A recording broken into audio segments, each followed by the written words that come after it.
I noticed something was off the day Olivia came back from her conference in Denver. She stepped out of the Uber with her suitcase dragging behind her like it weighed 1,000 pounds. No hug, no kiss, not even the fake warmth people throw out of habit. Just a nod, like I was some doorman she barely tolerated. She brushed past me, muttering something about a headache, and I caught a glimpse of her wrist. A thin new bracelet glittered there, something she didn't have when she left.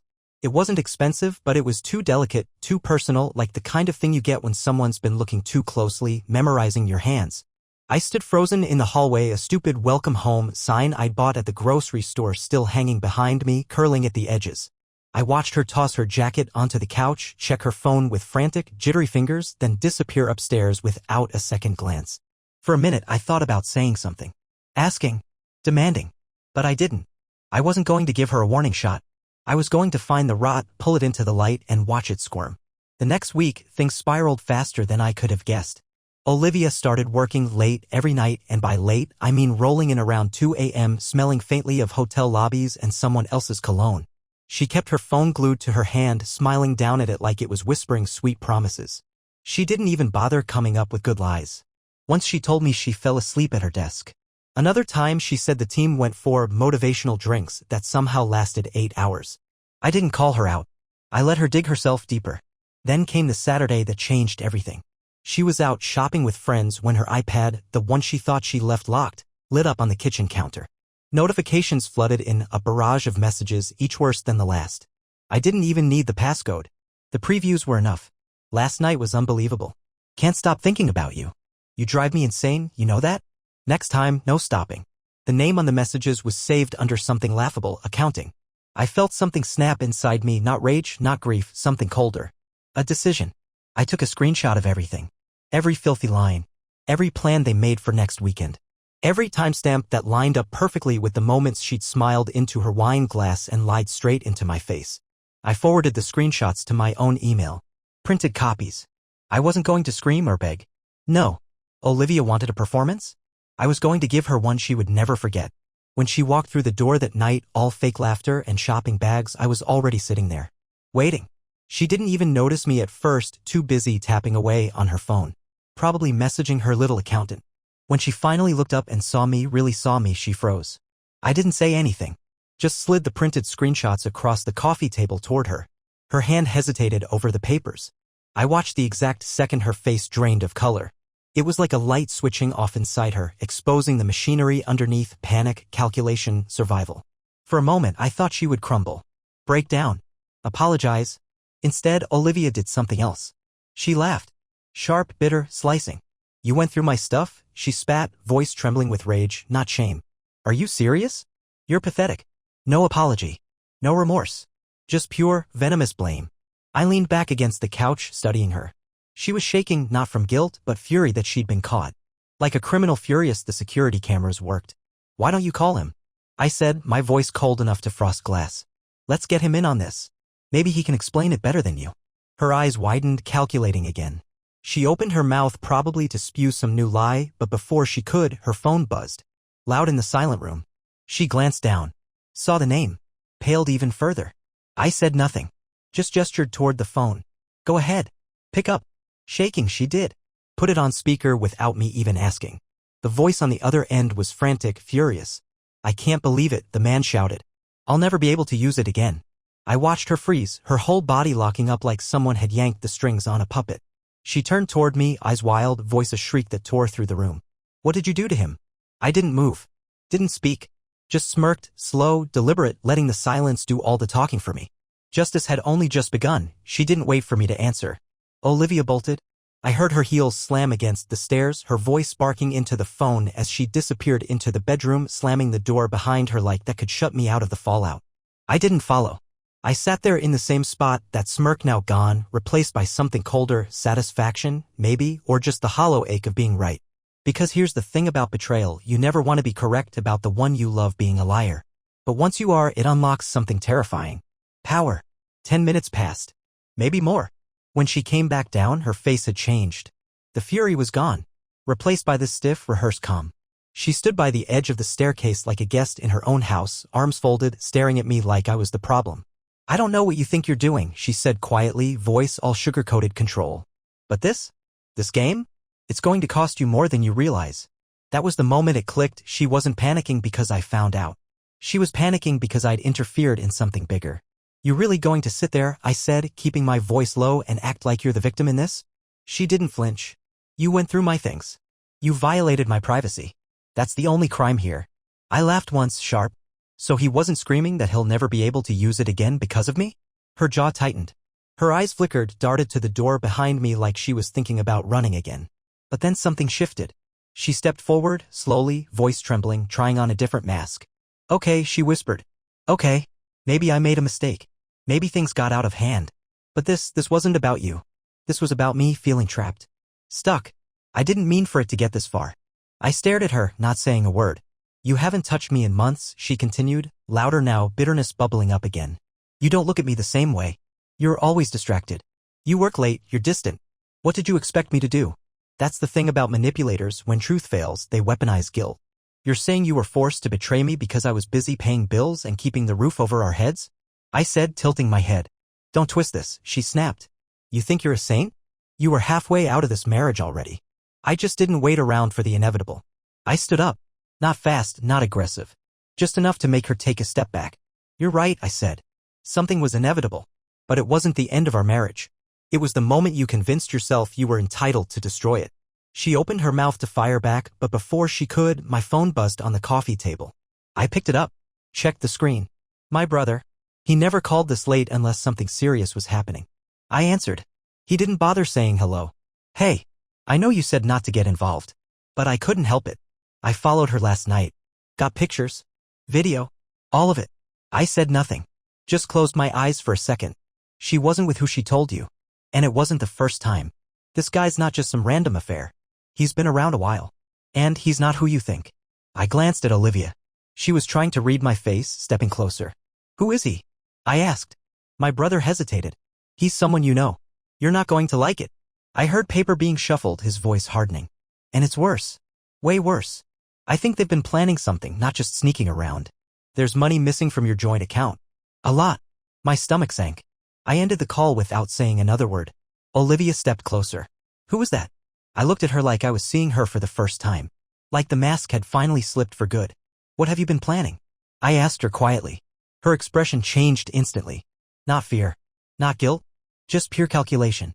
She smiled. And that smile told me everything. I didn't ask her again. I just stared at that smile, the kind someone gives when they think they've already won, like the next 10 moves on the board are hers and you're too stupid to even see the checkmate coming. She walked past me, calm, collected, her voice suddenly gentle, like she was trying to lull me into something. Look, she said, fingers brushing across the back of the chair, maybe we should sit down. Have a real conversation. Not this theatrical nonsense. She poured herself a glass of water.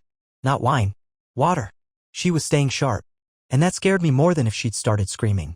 I know this looks bad, she said, settling into the chair like a queen taking court. But nothing is ever as simple as it looks, is it? I didn't sit. I didn't blink. Where's the money? That was the first time her smile cracked. Just for a second. She tilted her head. What money? I already know, I said. You transferred over 10 grand last week to an account you thought I'd never find. There's more. Some of it went to hotels, flights. Some of it vanished completely. My name's on those accounts too. You've been spying on me, she hissed. The mask slipped again. That's what this is? Some pathetic little spy game? You've been laundering my life, I said. Don't flip this. And then it came. The shift. She dropped the act completely. No more sweet tones. No more justifications. She stood up, leaned across the table, voice a low growl of contempt. You think you're the victim? You think you're owed something because you're boring and loyal? Wake up. You made yourself invisible. I just stopped pretending not to notice. I felt something in my chest twist, but I didn't give her the satisfaction. You didn't stop pretending, I said quietly. You stopped hiding. That's different. Her phone buzzed again. She ignored it. But I saw the name. Not accounting this time, she changed the contact to initials. LT. I memorized it. Tell me something, I said, pacing slowly now, letting her watch me process. How long has this been going on? Not just the affair. The plan. The transfers. The lying. She didn't answer right away. She just looked at me with something close to pity, or maybe it was boredom. You really want to know, she said at last. Fine. 2 years. It started at that stupid wedding we went to. Remember? Your cousins. You left early because of work. He didn't. Something exploded behind my ribs. Not rage. Something colder. You slept with someone at my family's wedding. She gave a shrug like it was weather. It was already over between us. We just hadn't said it yet. I moved closer to her phone on the table. She tensed. Don't, she said. I picked it up anyway. She lunged, but I stepped back fast, locked the screen before she could snatch it. I'm going to find out everything, I said. And when I do, you won't just lose your little boyfriend. You'll lose everything. She straightened, breathing hard, fury building behind her eyes. You think you can scare me? I already left you in every way that matters. You're just catching up. And there it was, the truth. The real wound. She wasn't sorry. She wasn't confused. She wasn't trying to save anything. She had already moved on, dismantled everything we built like it was just storage she didn't need anymore. Good, I said softly. Then you won't mind what happens next. That got her. The flash of doubt in her eyes. Because she still didn't know how much I knew or what I was willing to do with it. The doorbell rang. We both turned. She looked at me like she knew who it was. But I didn't move. I let her open it. When she did, she froze. Standing there was the last person she ever expected to see. And he was holding a folder full of documents. Things were about to unravel faster than she could lie. She didn't say his name. She didn't need to. The look on her face, part rage, part panic, part something she couldn't disguise fast enough, told me everything. It was Nathan. My cousin. The same cousin whose wedding she mentioned, who I hadn't seen in almost a year. Who dropped off the radar not long after that event. He used to be a part of every gathering, every barbecue, every birthday. And then nothing. Ghost. I never questioned it. I figured people grow apart. Turns out he hadn't disappeared. He'd been hiding. He stood in the doorway, tall, calm, and holding a thick manila folder in one hand like a blade. Can I come in? He asked, eyes on me, not her. I stepped aside. Olivia didn't. What the hell are you doing here? She hissed at him. He looked at her, not blinking. Fixing something I should have exposed a long time ago. She turned to me like she still had a chance to spin this. He's not who you think he is. Nathan let out a dry, joyless laugh. Please. You've been feeding him lies for so long you actually believe them now. I closed the door. Locked it. What's in the folder? I asked. He handed it to me without hesitation. Everything. Bank transfers. Messages. Even emails she thought she deleted. I've been collecting them ever since she started pulling me into her games. I should have come clean earlier. I opened it slowly. Line after line of transactions in her name, accounts opened under aliases, property listings, transfers to shell companies. It was a blueprint of betrayal. She didn't deny any of it. She just folded her arms and stared at the floor like a child caught stealing. But it wasn't shame. It was calculation. She was already thinking of her next move. So now what? She snapped. You think this is some grand takedown? You think dragging him into this makes you the hero? Nathan turned to her and his voice went dead cold. You threatened to ruin me if I ever talked.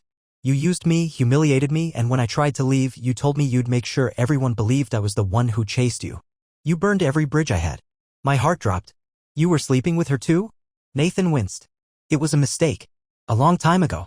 And yes, that night at the wedding? It was me. But it didn't stop there, not for her. She moved on. Found someone else. Multiple someones. I looked at Olivia. Nothing. No emotion. Just silence, like a wall had slammed down. She was planning to drain you, Nathan continued. Drain your accounts, move everything under shell businesses tied to her new guy, LT, some lawyer she met in Vegas. She was going to disappear before you even noticed. Olivia finally spoke, voice low, dangerous. I told you to stay out of this. He ignored her. You should also know she forged your signature on at least one property deal. That's a felony. I stared at her, but she didn't flinch. Just smiled. Cold, thin, poisonous. I hope you both realize what you're doing, she said. You're tearing down a house just because you couldn't handle not being the center of it anymore. You're not even sorry, I said. Sorry, she scoffed. For what? For surviving? For outgrowing you. She stepped closer to me and suddenly her voice changed, soft again, intimate. You want to throw all this away, fine. But deep down, you know this life bored you just as much as it bored me. You were never going to leave. So I did it for you. That was her version of closure. That's how twisted it had all become. But I wasn't looking for closure. I was looking for consequences. I turned to Nathan. You said there's more? He nodded. She's already transferred part of the savings to an offshore account. We can stop the rest if we move now. But we'll have to go through her employer too. She's been funneling money through fake expenses at work. Olivia laughed. You're going to run to my job? Go ahead. I'll have a new one by the end of the week. You think I don't know how to land on my feet? I looked her dead in the eyes. Not if you're in court. And that was the first time I saw real fear. Not much, but enough to break the surface. Nathan looked at me. So? What now? I looked at her, this woman I no longer recognized, no longer owed anything to. And I said, now we burned the whole thing down. The next morning I woke before the sun, before the coffee machine even had time to groan itself awake. Olivia was still in the bedroom, pretending she could sleep through the fallout like it was a bad dream. I let her. By noon, my lawyer had the folder Nathan gave me. We didn't need to say much. Once he saw the forged documents and the money trail, his eyes narrowed into something that wasn't just professional, it was hungry. He called in favors. By evening, subpoenas were drafted. Every account Olivia had touched was on the table. Every fraudulent transfer. Every alias she thought was clever. That night, I didn't go home. I booked a room downtown. Clean sheets. Heavy silence. It felt like an exorcism. By the time I returned the next day, Olivia was already cornered. I walked into the house to the sound of her on the phone, voice shrill and cracking. No, listen to me, it's not what it looks like. I don't know how that signature got there, but... She spotted me and froze mid-sentence. I'll call you back, she whispered and hung up. I didn't say a word. Just walked past her and poured a glass of water. She followed me into the kitchen like a ghost, watching every move like I might snap. But I'd already snapped weeks ago. What she was seeing now was someone building something better from the wreckage she left. What did you do? She asked, deadpan. You'll be getting a notice from your HR department tomorrow, I said. Your expense reports didn't survive the first 15 minutes of scrutiny. Her face twisted. You wanted my job? They deserved to know one of their senior staff was using company resources to fund offshore games. She didn't shout. She didn't cry. She just went still, the way a wolf might freeze before it realizes the trap was never where it thought it was. I'll get a lawyer, she said. I'll fight this. I hope you do, I said. I really, really hope you do. Because every minute you spend fighting this is another document I hand over. Another call I make. Another person who learns the real version of you. Then came the first message. A text. From LT. She didn't even bother hiding it. Her phone lit up right in front of me. I saw the words. Simple. Sharp. Brutal. This is too hot. Don't contact me again. I looked at her. Her face didn't react for a second, then twitched. She locked the screen and shoved the phone into her pocket, suddenly unable to meet my eyes. What? I said. Was he your backup plan? That's what this whole thing was about. She snapped. I was trying to escape, she shouted. You think this was about him? Or Nathan? Or any of them? No. It was about not waking up every day next to someone who didn't see me anymore. Who made me feel like a ghost in my own home. I let the words hit and pass. I'd already bled those wounds dry. I didn't stop seeing you, I said. I just stopped seeing someone worth breaking myself for. She stood there breathing hard, blinking like she was about to say something else, something cruel or clever, but nothing came. Because then the doorbell rang again. And this time it was her job. A man in a blazer handed her a letter and didn't make eye contact. Just turned and walked away. She opened it. Read. Sank onto the steps like someone unplugged her spine. Suspension. Pending investigation. Unpaid. She didn't look at me. I didn't expect her to. The silence between us was finally honest, a canyon with no bridge. Just truth, sharp and permanent. I went upstairs. Packed a bag. Left it by the door. Before I walked out, I said only one thing. Burn in the bed you made. Alone. And then I left her there, surrounded by walls she thought were untouchable. Now they were just ruins. The day after I walked out, the messages started. Not from her, from people who had no idea what had been brewing beneath our picture-perfect life. Friends. Family. Colleagues. All confused. Some concerned. Some suspicious. She'd moved fast, already rewriting the narrative. She says you've been emotionally distant for years. She says you were controlling. She says you were hiding money. And my personal favorite. She says you might have a temper. She wasn't just falling. She was lashing out mid-fall, trying to drag me down with her. But I didn't respond. Not to the texts, not to the rumors. I let the silence do the work for me, and I let the documents speak louder than her damage control. Then my lawyer hit her with the first official letter. Civil fraud. Financial misconduct. Attempted theft. It wasn't a criminal case yet, but it was serious enough to scare anyone with a reputation to protect. And Olivia had built hers on a scaffolding of charm and professional polish. I heard from Nathan that she went ballistic when the letter arrived. Tore it in half. Called it a scare tactic. But 2 hours later, she called him. Not me. Him. He didn't answer. The next crack came through our mutual friends, the ones we used to host for dinner, the ones she thought she'd already won over. Turns out, not everyone bought her version of the story. One couple invited me for coffee. Just coffee. But their faces said everything. We had a feeling, the wife said, stirring her tea. She always had this edge. Like she was performing. And lately she started asking strange questions. About finances. About real estate. It didn't feel right. They didn't say they were on my side. They didn't have to. They just listened.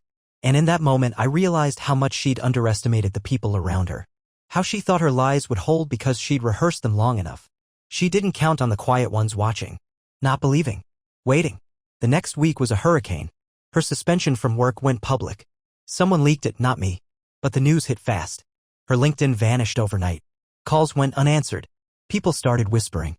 That polished little kingdom she'd built? It was turning to sand. She showed up at my door once. Not to beg. Not to apologize. But to threaten. You need to stop, she said. No makeup. Hair tied back. A storm in her eyes. You think you're going to come out of this clean? You think they're going to believe you over me? I didn't invite her in. I didn't even step outside. I just held up my phone, screen facing her. It was recording. I don't need them to believe me, I said. I just need them to see you. She stared at the screen. Then at me. And something shifted. For the first time, she didn't scream or spit or twist her face into some manufactured rage. She looked tired. But that was her problem now. Her exhaustion. Her consequences. Not mine. I closed the door without another word. From that day on, I didn't hear from her directly again. But I did hear from her lawyer. An offer. Quiet. Out of court. Mutual division of assets. No public filings. No further pursuit of damages. Discreet. But I wasn't ready to let her disappear behind a closed door with a clean name. Because what she took from me wasn't just money or time. It was trust. Security. Sanity. She detonated a marriage and expected to walk through the smoke untouched. And I was going to make sure she didn't. It didn't take long for Olivia to realize her quiet exit strategy wasn't going to work. She thought I'd jump at the offer from her attorney, split everything down the middle, silence the whole affair, let her vanish into her next life. But I declined. Politely. Legally. That was the moment she made a fatal mistake. She decided to go public. She filed first. Divorce papers. Spun like she was the victim. Emotional neglect. Hostile behavior. She even attached a statement claiming I had manipulated her into financial vulnerability. Her lawyer must have thought they were playing chess. They were playing checkers on a landmine. Because within 48 hours, my team responded with counterclaims backed by documents, timelines, witnesses. And the most brutal detail, the forensic accountant's report. Every dollar she moved, every lie she fed her employer, every signature she faked. All neatly bound and dated. Still, Olivia showed up to the first hearing like a star walking onto a stage. Black blazer. Soft blouse. Her expression calm, even sympathetic. To the casual eye, she looked like a wronged woman defending her dignity. But then her voice cracked when she tried to explain how the offshore transfers were a misunderstanding. The judge's eyebrow twitched. Then came the emails. I didn't even need to look at her while they were read aloud. The courtroom went quiet. Line after line of her schemes. The way she mocked me in messages to her lovers.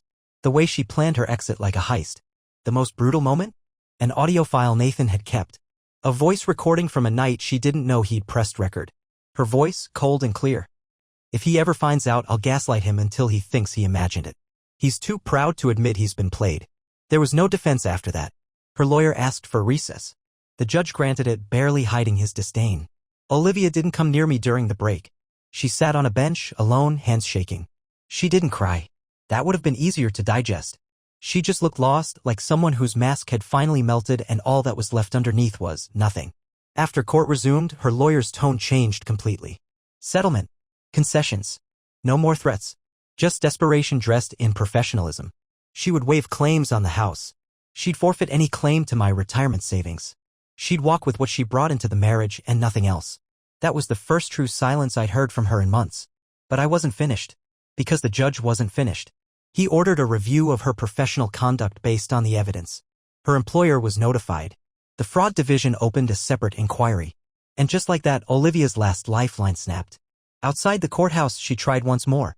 As I walked to my car, she followed, not shouting, not pleading, just walking beside me like nothing had changed. I didn't mean for it to go this far, she said softly. We were both broken.